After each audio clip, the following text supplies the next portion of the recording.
Philosophers begin to be reconciled to the principle that we have no idea of external substance distinct from the ideas of particular qualities.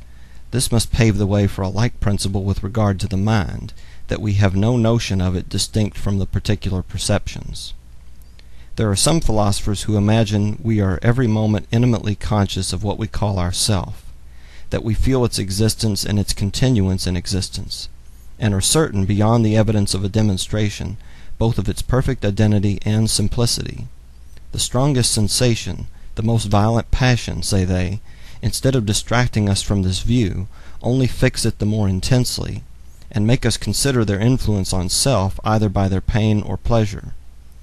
To attempt a farther proof of this were to weaken its evidence, since no proof can be derived from any fact of which we are so intimately conscious, nor is there any thing of which we can be certain if we doubt of this.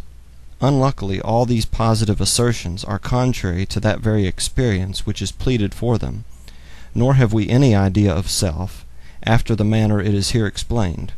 For from what impression could this idea be derived?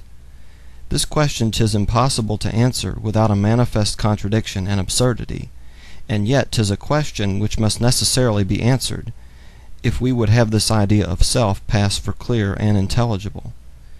It must be some one impression that gives rise to every real idea. But self or person is not any one impression, but that to which our several impressions and ideas are supposed to have a reference. If any impression gives rise to the idea of self, that impression must continue invariably the same through the whole course of our lives, since self is supposed to exist after that manner. But there is no impression constant and invariable. Pain and pleasure, grief and joy, passions and sensations succeed each other, and never all exist at the same time. It cannot therefore be from any of these impressions, or from any other, that the idea of self is derived, and consequently there is no such idea. But farther, what must become of all of our particular perceptions upon this hypothesis?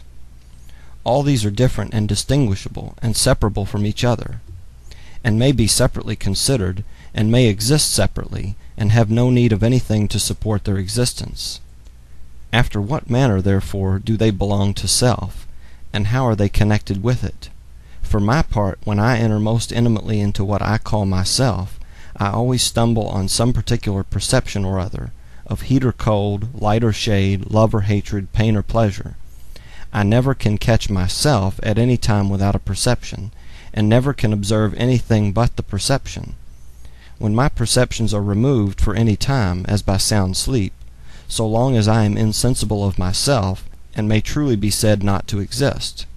And were all my perceptions removed by death, and could I neither think nor feel nor see nor love nor hate after the dissolution of my body, I should be entirely annihilated, nor do I conceive what is farther requisite to make me a perfect nonentity. If any one upon serious and unprejudiced reflection thinks he has a different notion of himself, I must confess I can reason no longer with him. All I can allow him is, that he may be in the right as well as I, and that we are essentially different in this particular. He may perhaps perceive something simple and continued, which he calls himself, though I am certain there is no such principle in me. But setting aside some metaphysicians of this kind, I may venture to affirm of the rest of mankind that they are nothing but a bundle or collection of different perceptions, which succeed each other with an inconceivable rapidity, and are in a perpetual flux and movement. Our eyes cannot turn in their sockets without varying our perceptions.